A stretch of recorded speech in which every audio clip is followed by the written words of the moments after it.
Magandang umaga sa inyo lahat, tanghali man, hapon o gabi.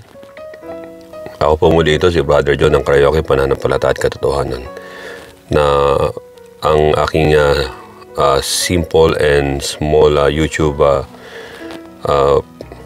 program na ito ay tumatalakay about sa Word of God, sa mga mysteries ng salita ng Diyos at sa mga prophecy niya rin. Muli, kayo na nandito at napakakapanood kayo sa Karaoke, Pananampalataya at Katotohanan. Although Karaoke Christian songs ay minsan kumakanta ako, minsan ay diretso na sa Word of God. Tulad sa oras na ito ay magbabahagi po ako sa inyo ng ilang mensahe lang ng salita ng Panginoon. At kamusta na po kayo dyan sa mga lugar ninyo kung saan kayo naroroon? Halimbawa, nasa Pilipinas, kamusta na kayo sa lugar ng Luzon, sa parting Visaya at Mindanao? At sa mga Pilipino na scattered abroad, tulad ng North America,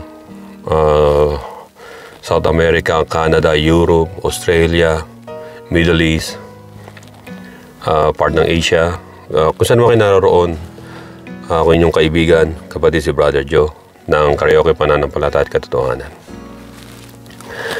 Saglit po tayo na yumukot manalangin. Samahan niyo po ako. Panginoon, marami po salamat sa oras na ito at alam namin na hindi nalilimitahan ang iyong kapangyarihan at ang iyong Espiritu Santo kapag kami nagtitipon sa iyong pangalan.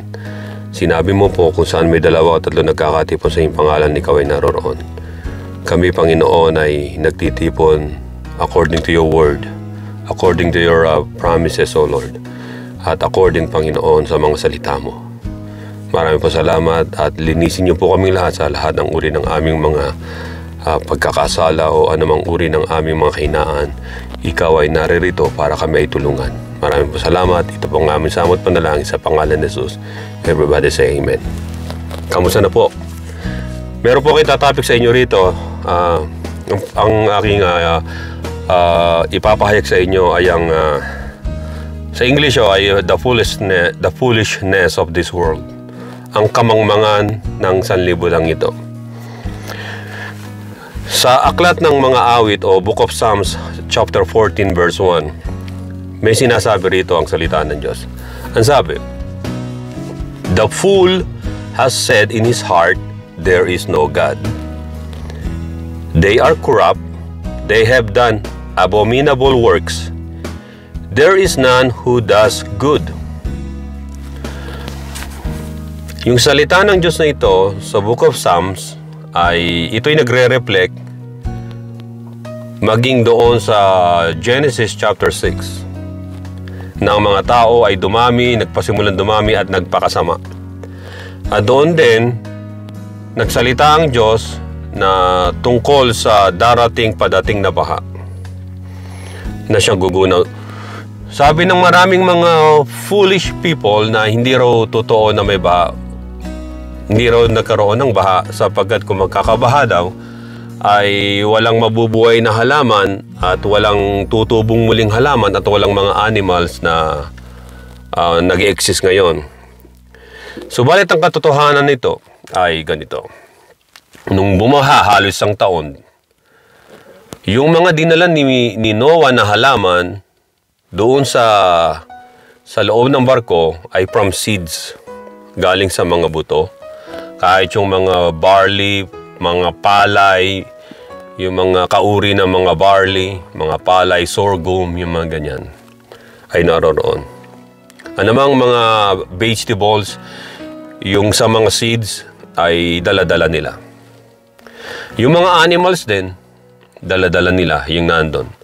May mga animals na nabubuhay sa dagat, sa tubig, hindi na kinakailangan pumasok doon sa Ark of Noah. At ang Ark of Noah ay ginawa yon ng 120 years in the making. At nakita pa yon ng pinakamatandang ninuno niya na si Methuselah ang paggawa nun.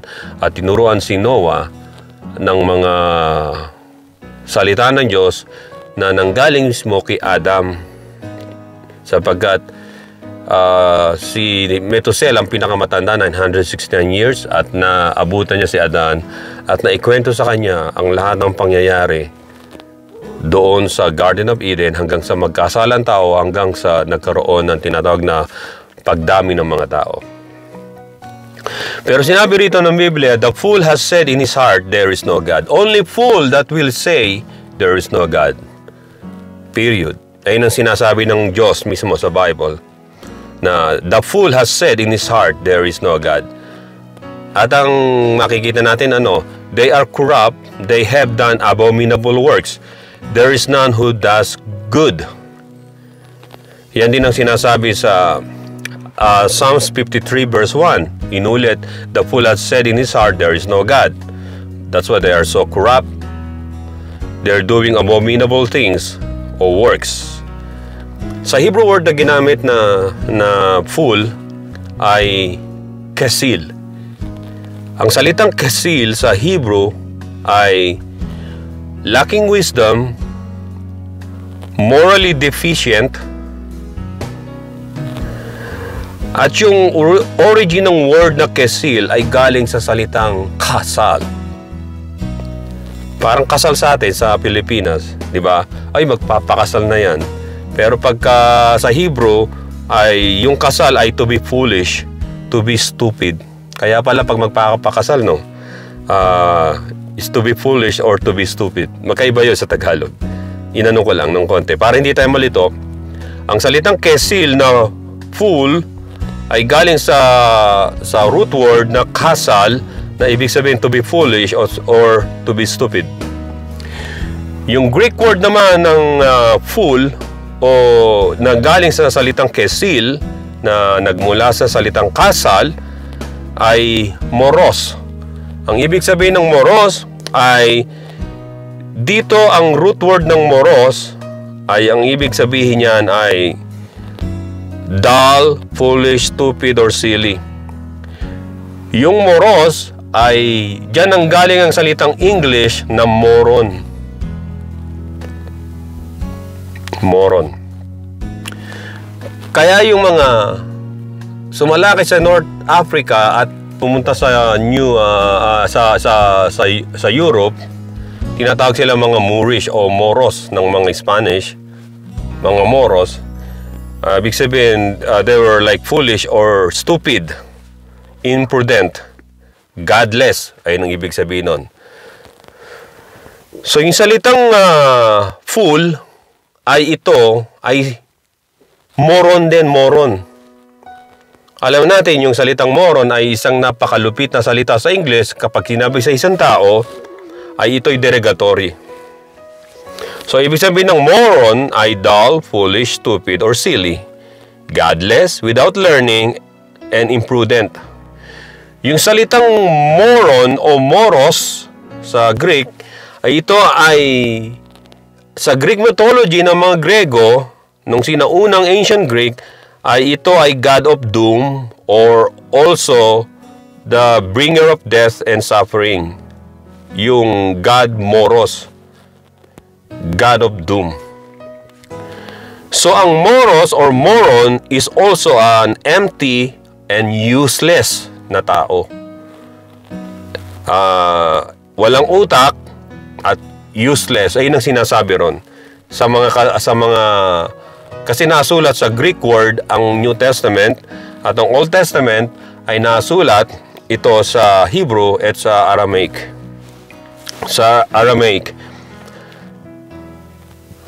So sabi rito sa Proverbs chapter 14 verse 9, ang sabi, fools mock at sin, but among the upright there is favor. Yung mga foolish, yung mga morons na tao, mga godless sila, ang sabi, without learning, imprudent, dull, foolish, stupid, or silly. Yun ang explanation ng Greek at ng Hebrew word. So ginamit ito, yung salita na to, sa Hebrew na kesil at sa Greek na moros o moron sa English. Ang sabi rito ay ang moron at moros at kesil ay fool. So sabi ng Proverbs 14:9, fools mock at sin, but among the upright there is favor. Yung mga fool na tao, godless. When we say godless, irreligious, atheist,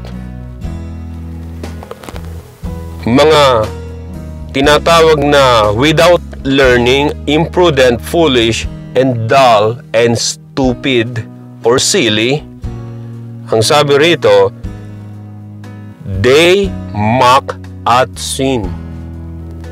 Inaalimura nila yung kasalanan. Ibig sabihin, hindi totoong may kasalanan.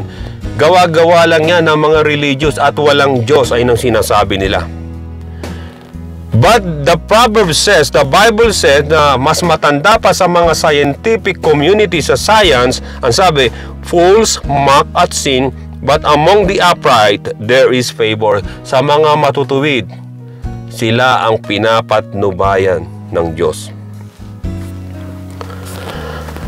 Maliwanag na sinasabi ng Psalms chapter 19 verse 1, the heavens declare the glory of God, and the firmament shows His handiwork.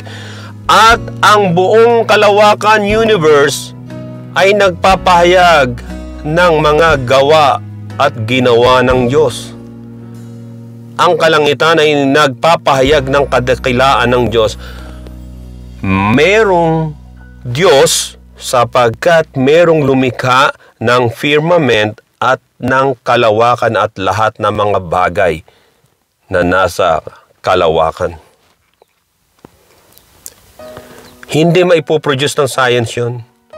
Alam niyo yung mga scientists, they can process it in the laboratory, but hanggang dun lang sila. Ang tanong, kumuha sila ng mga hilaw na tinatawag na materyales at pinagsama-sama sa laboratory para mapatunayan nila na dahil lang dito sa mga chemical reaction kaya nangyari yan, kaya walang creation. That is wrong. Who made and created those mga tinatawag na mga chemical properties na yon? It's not by chance. Yung pag-ikot ng Earth sa araw at yung mga other planets at yung Milky Way galaxy, it's not a product of by chance, sabi nila. Big Bang. Big Bang sila ng Big Bang. Sinasabi na kaya nagkaroon ng mga kalangitan ng Earth, ng lahat ng bagay ay dahil sa Big Bang. And who causes the Big Bang? Who caused it? At sinasabi nila ay single particles. And who made that particles? Who made that atom? Yung mga matters na yon, sino? Yung mga fusion na yon, sino?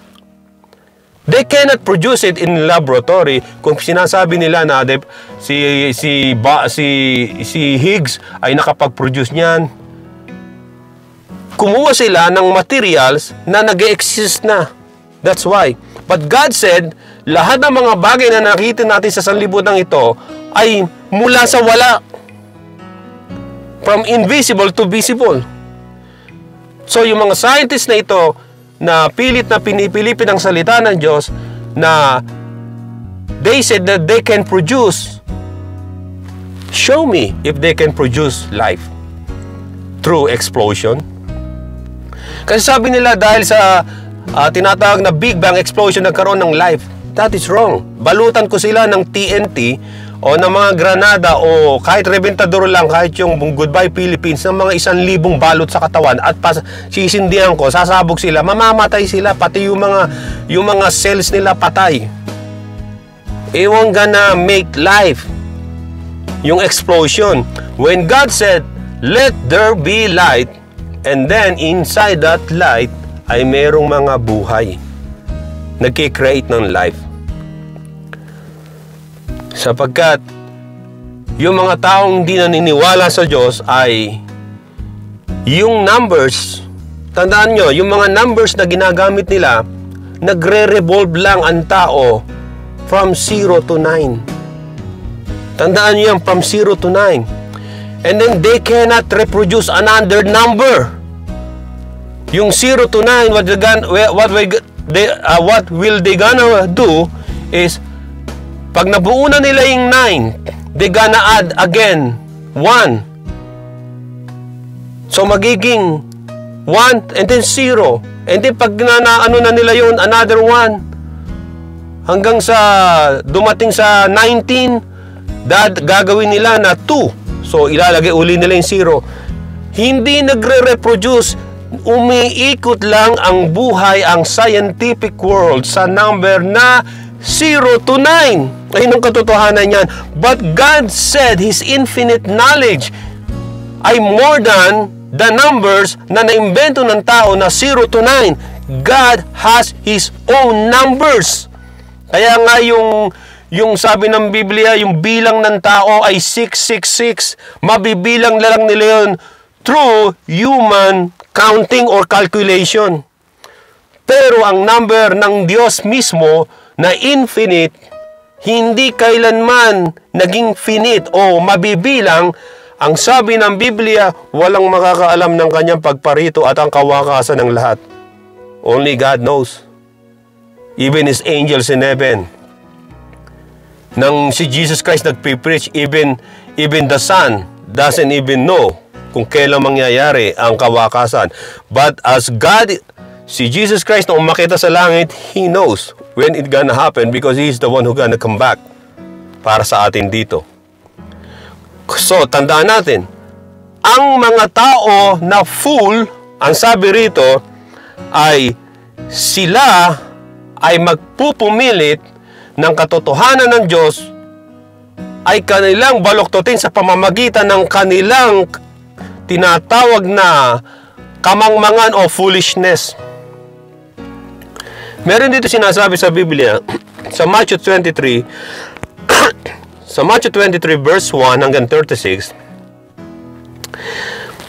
pinaliwanag dito ng Biblia, sinabi ni Jesus Christ kung sino-sino ang mga fools and morons. Mga morons. Maaaring nasasabi natin, really nasabi ni Jesus Christ yun sa tao? Yeah. Sinabi niya, you fool, you morons sa English, you fool, you morons. Bakit sinabi ng Panginoon yung ganon? Sinabi na ng Old Testament na mayroong mga morons, mayroong mga fools, mga foolish people. So, nasa Old Testament na binabanggit mismo ng Diyos din na may mga taong fools and sila ay destined to be get punished doon sa tinatawag na hell. Tawag sa kanila son of hell. Dito makikita natin sa verse 8 ng Matthew 23. Ang sabi rito, but you do not be called Rabbi, for one is your teacher, the Christ, and you are all brethren. Dito sa earth, wag na wag yung tatawaging Rabbi is the highest form ito ng pagtawag, meaning teacher. For one is your teacher, the Christ, and you are all brethren. Lahat tayo magkakapatid. Ang tatawagin lang natin na Rabbi, the great teacher, ay ang Kristo, ang ating Panginoon sa Kristo. Because we are all, lahat tayo ay mga brethren, magkakapatid. Sabi ng verse 9, ikalawa, do not call anyone on earth your father. Jesus Christ said, your father, meaning this is His spiritual father. For one is your Father who is in heaven. There is only one Father. Hindi natin pwedeng tawagin ang sino mang Father. I'm not talking about your parents. Jesus Christ, He was explaining about who's your spiritual Father. Do not call anyone on earth your Father, because there is only one. For one is your Father, He who is in heaven. There is only one Father who is in heaven. That is God. Yung mga bagay na ito, pinaliwanag sa atin ng Panginoon na dapat nating ingatan sapagkat kung tayo ay lumihi sa sinabi niya na ito, we are full. We are full. We're just like moron tulad ng mga makasalanan. But Jesus Christ said na mag-ingat tayo na wag natin tatawaging rabbi o sino man na teacher. We're talking about his spiritual here. Sapagkat there is only one Christ and you are all brethren. There is only one teacher. That is the Christ.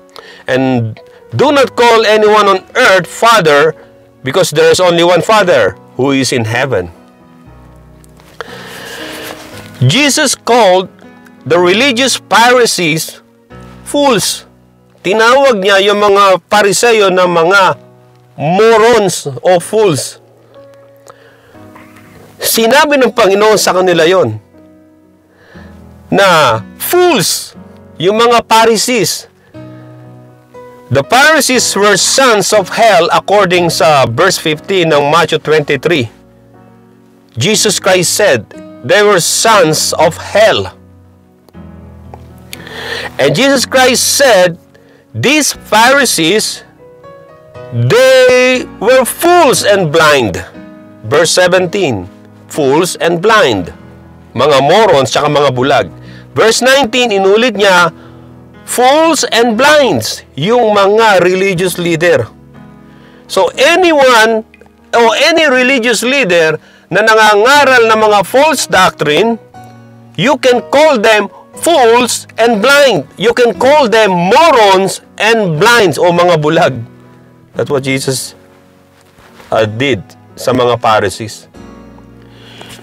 Sabi ng iba, di ba dapat gumalang tayo sa mga tao? No, hindi lahat ng tao ginagalang pag religion na pinag-uusapan, pag pananampalataya. Tandaan ninyo, Jesus Christ said, pinauna ko nang sinabi sa inyo, there is only one rabbi, that is our Lord Jesus Christ.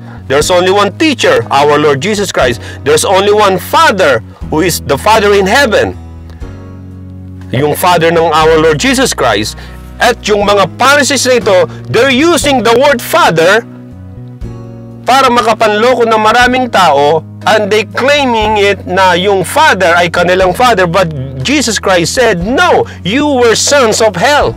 Sinabi niya sa mga Pharisees, and tinawag niya mga fools and blinds, yung mga Pharisees. Tinawag niya pa nga sa ibang mga chapter ng Bible na vipers, broods of vipers, yung mga Pharisees.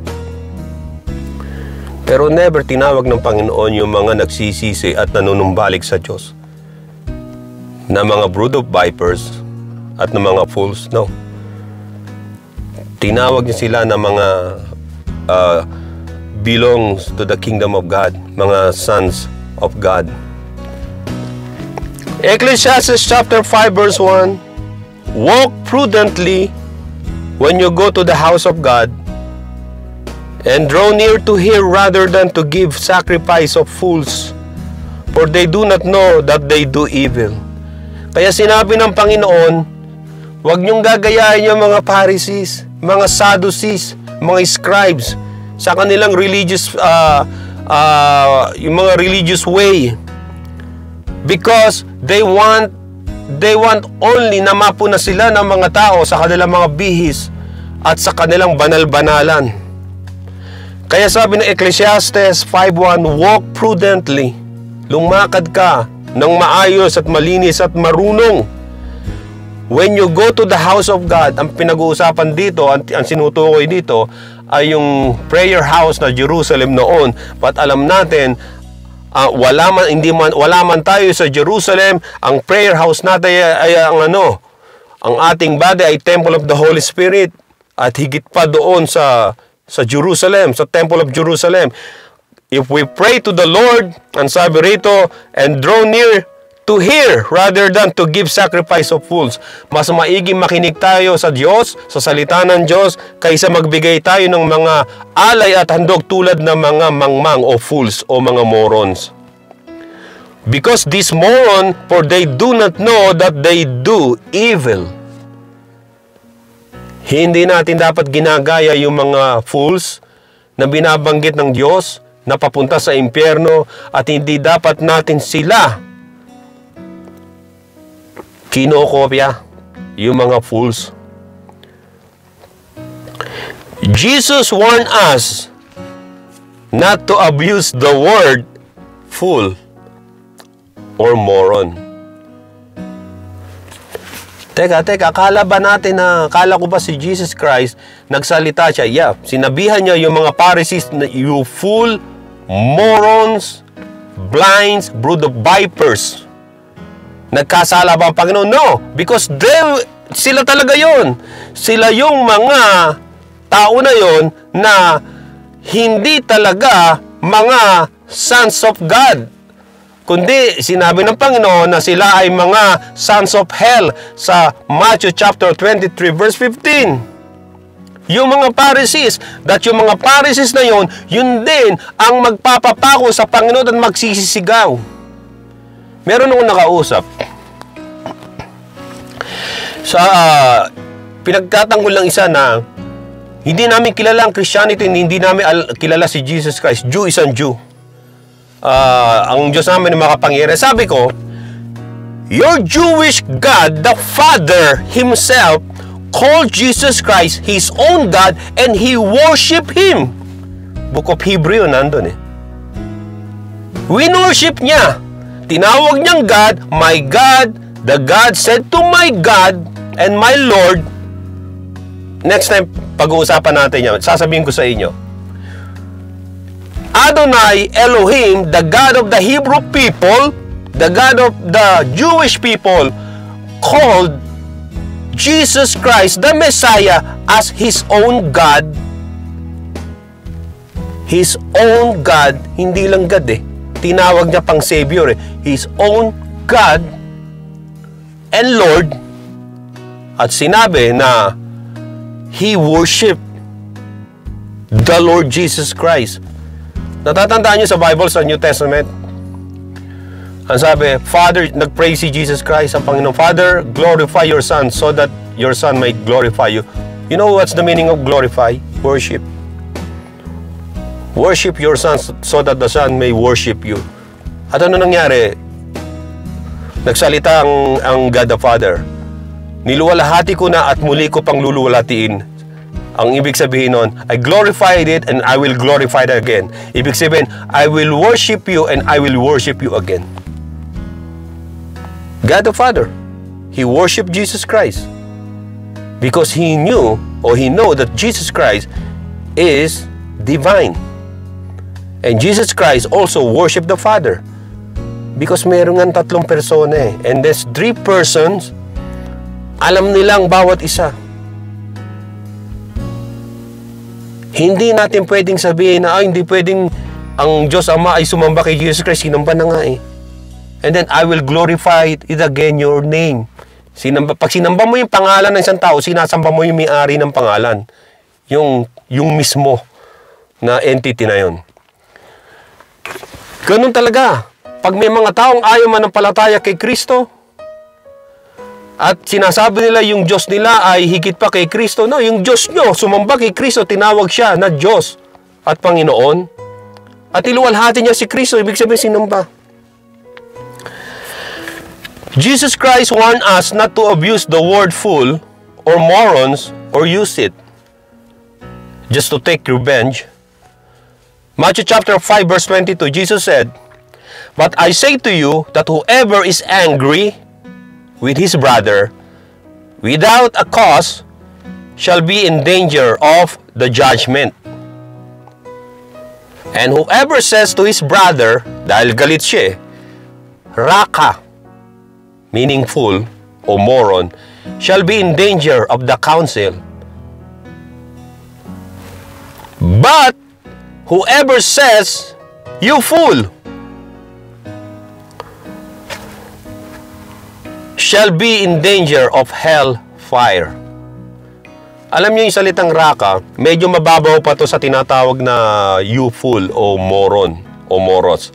Yung raka is a form of derogatory na big sabihin, inutil, walang nalalaman, ganyan. Shall be in danger of the council. Yung mga council, yung mga tao, pag narinig, parang barangay, ito, sinabayan ako nito, yan, nagreklamo sa barangay. But ito, spiritual.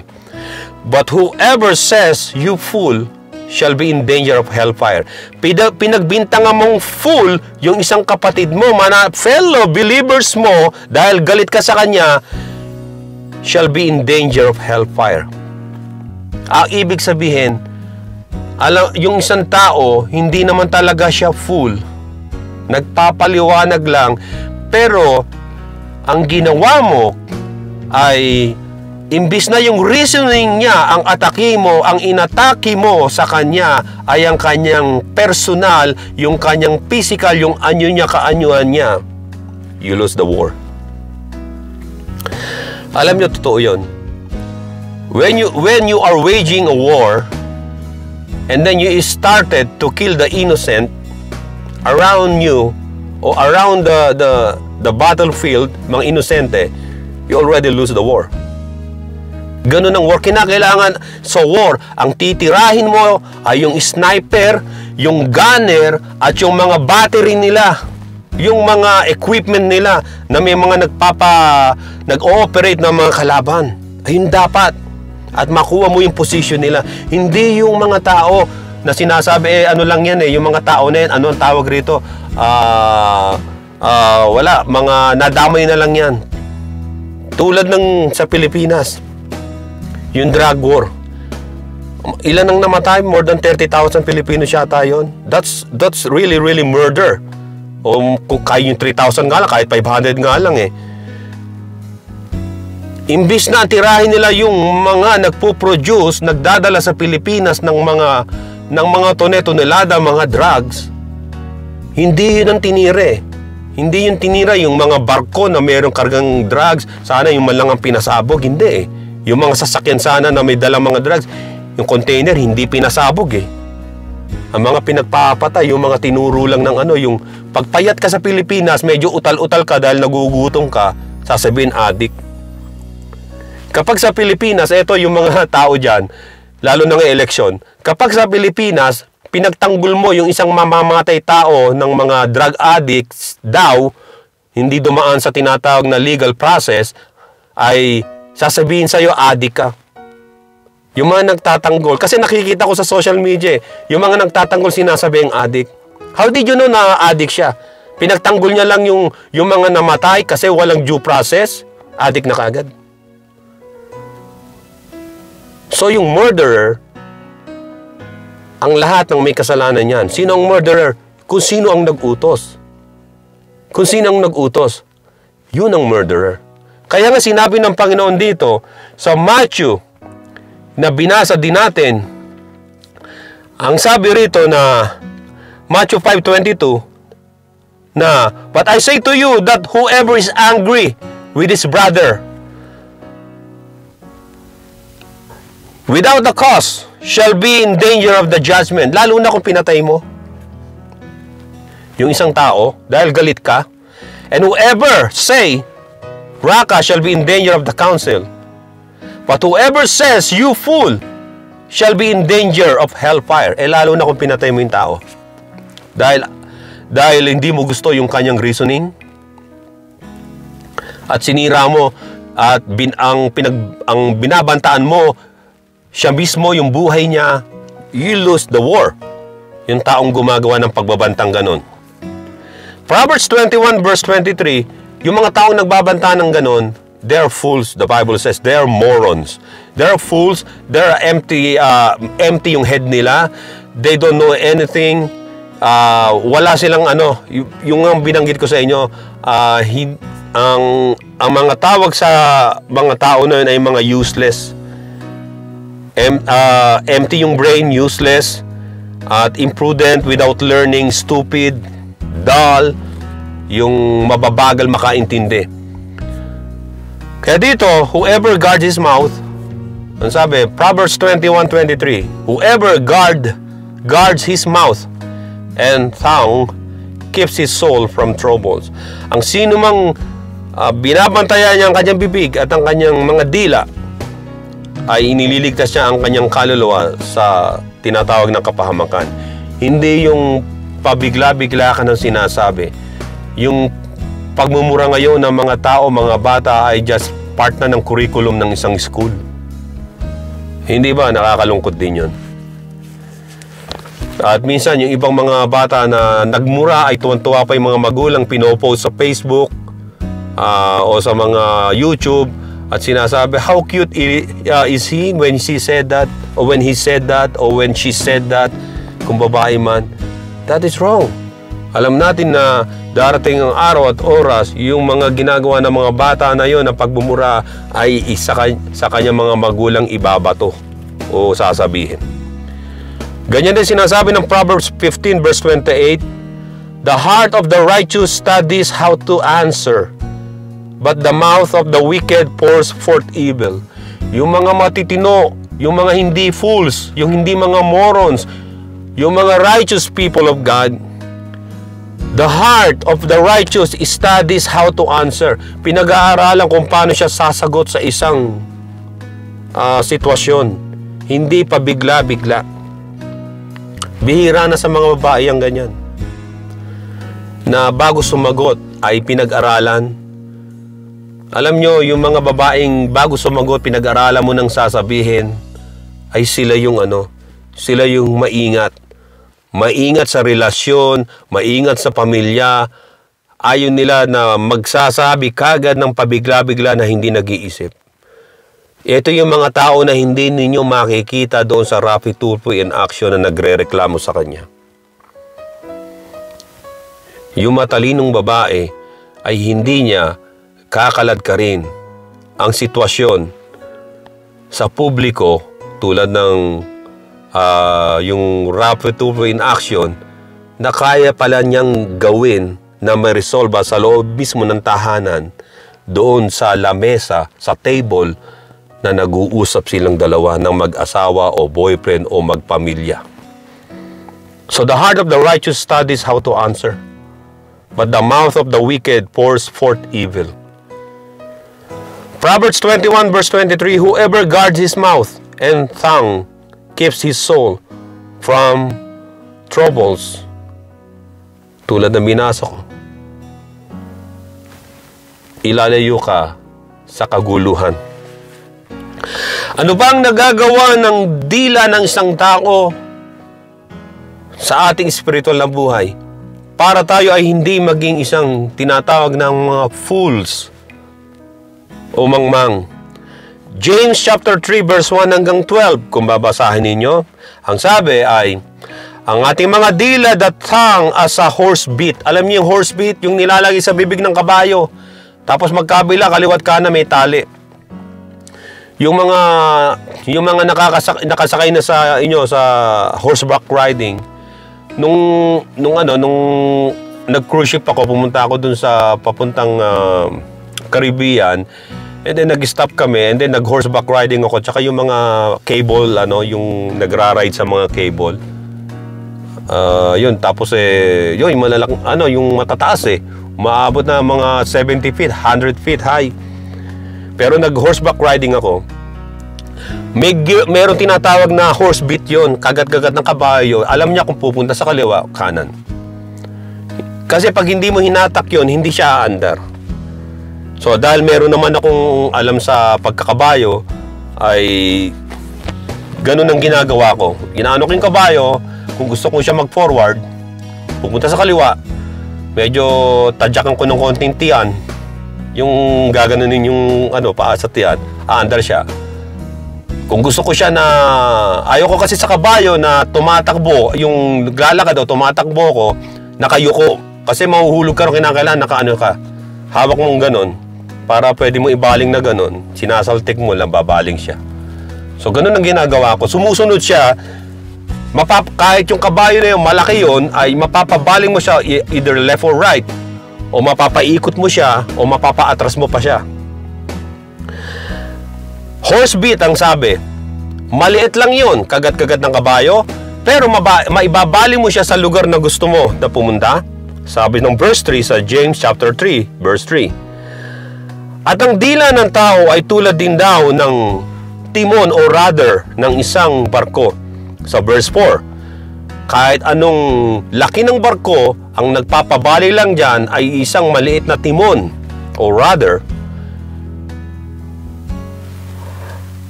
Ang dila daw ay tulad din ng isang spark o apoy. Sabi ng verse 5 hanggang 6, na kaya niyang sunugin ang buong kagubatan o ang anumang mga pwedeng masunog. So, ibig sabihin nito, ang dila, maliit yan, pero nakakapinsala. Nakakapinsala at kaya niyang ang sino mang kahit malaking uri ng tao o sino mang kilalang tao ay kaya niyang paikot-ikutin sa pamamagitan ng kanyang pagsasalita ng may kasinungalingan gamit ang dila niya. Mga kapatid, sinabi ng James chapter 3 verse 8, "But no man can tame the tongue." Walang kayang sino man magpaamo sa dila kasi nga ang mga tao ay mas gusto nila na pag-usapan ang buhay ng ibang tao kaysa sa buhay niya. Puno ng kasinungalingan, sa Tagalog, puno ng kabalbalan, puno ng kalokohan. Sa pamamagitan ng dila na ito, ang sabi na it is an unruly evil full of deadly poison. Verse 9, "With it we bless our God and Father, and with it we curse man." Sa dila natin daw ay pinupuri natin ang Diyos at ang Ama, subalit inaalimura natin ang tao gamit ang ating mga dila. Kaya kayong mga tao na akala nyo ang pagchichismis, pagkakalat ng masasamang balita o chismis sa isang tao, kayo po ay tinutukoy rito ng Biblia na mga meron deadly poison. At kayo tinutukoy ng Biblia, huwag kayo magagalit ang mga tinutukoy na mga fools o morons. Mga kaibigan, gamitin natin ating mga labi, ang ating mga dila, hindi para wasakin ang isang buhay ng tao, kundi siya ay para bigyan siya ng magandang gabay at aral patungo sa kalangitan. Sabi ng verse 10 ng James 3:10, "Out of the same mouth proceed blessing and cursing. My brethren, these things ought not to be so." Huwag mangyari ito.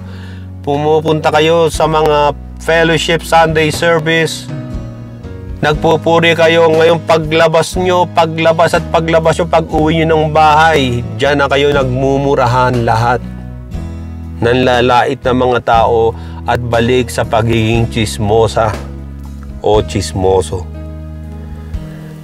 Ang sabi ng Biblia sa Proverbs 18:21, "Death and life are in the power of the tongue." Ang kamatayan at ang buhay ay nasa pamamagitan ng inyong mga dila. Keep your mouths holy for the Lord. Ang sabi, and those who love it, yung mga mahilig mag-curse, will eat its fruit, which is death at the end. Proverbs 15 verse 4, "A wholesome tongue is a tree of life, but perverseness in it breaks the spirit." Wholesome ka ba pag nagsalita sa mga tao? Wholesome ba ang pinag-uusapan? Kinakailangan pag sinabing wholesome, all ages, walang kabastusan. Ang sabi, "A wholesome tongue is a tree of life." Proverbs 15:4. Pero yung mga nagsasalita ng perverseness in it breaks the spirit. Doon nagsisimula ang pagkakasala ng tao pag nagsalita ng mga perverse na mga words. Ang bibig natin, ang ating mga dila, ang sabi ng Biblia, "Our tongue was made for our own salvation." Kaya mayroon tayo niyan. Bakit? Ang sabi ng Romans chapter 10 verse 9, that if you confess with your mouth the Lord Jesus and believe in your heart that God has raised Him from the dead, you will be saved. Yan din ang sinasabi ng 1 John chapter 1 verse 9. If we confess our sins, He is faithful and just to forgive us our sins and to cleanse us from all unrighteousness. Hindi dapat tayo maging fools sa mata ng mga tao at higit sa lahat sa mata ng Diyos at ng mga anghel sa langit. Let no one deceive himself. If anyone among you seems to be wise in this age, according to 1 Corinthians chapter 3 verse 18, let him become a fool that he may become wise. Yung mga tao raw sa panahon natin ngayon na nandoon sa mga churches, let no one deceive himself. If anyone among you seems to be wise, sa tingin niya matalino siya in this age, let him become a fool. Ibig sabihin, hindi ka magiging isang moron, kundi sa tingin ng mga tao, ikaw ay mapagpakumbaba. At sa tingin nila, ikaw ay isang fool. It's okay lang yun, sabihan ka na isang fool dahil ikaw ay humble. That he may become wise, para maging tunay na wise ka. At sabi ng verse 19, for the wisdom of this world is foolishness with God. Yung karunungan ng sanlibutan ito, karunungan nila na sinasabi, knowledge without accepting the Lord God, that He is the one who made all things, ang tawag doon ay foolishness. Sa Biblia, sinabi ng Diyos, they were foolish. Mga fools sila. Kahit napakatalino, meron silang pinag-aralan, kahit anong scientific formula ginagamit nila, if you deny God na siya ang creator ng lahat ng bagay, yung mga gumagawa nung nagdi-deny sa Diyos, they are fools. At alam natin kung saan pupunta ang fools. They were sons of hell. The fear of the Lord is the beginning of wisdom, according to Proverbs 9 verse 10. Pag sinabing fear of the Lord, it doesn't mean na ikaw ay ninenervyos, nanginginig ka sa harapan ng Diyos o sa Biblia, pipilitin mong manginig ka. Halimbawa, may hawak ang Biblia, nanginginig ka, Lord, ano po ang gagawin ko ngayon? Natatakot po ako. Hindi ho ganon. The fear of the Lord is the beginning of wisdom. The fear, meaning you know that God is a holy God, and yung fear of the Lord nasa iyo na hindi ka magkukumit ng sin na magbabagsak sa iyo, but ang gagawin mo ay you will pursue God's holiness, at yung knowledge niya, yung mga tinatawag na mga deep things ng Diyos, ay you will gonna search it through His Holy Spirit. Magkakaroon ka ng wisdom, and it is the beginning of wisdom if you have fear of the Lord, if you worship the Lord, if you respect the word of the Lord, respect the people na nilikha sa wangis ng Diyos, at ikaw ay tunay na sumasamba sa Panginoon, you will have wisdom and knowledge of the Holy One. Yung tinatawag na, and the knowledge of the Holy One is understanding, sabi ng verse 11. For by me, the Lord says, for by me your days will be multiplied and years of life will be added to you if you have fear of the Lord in your heart.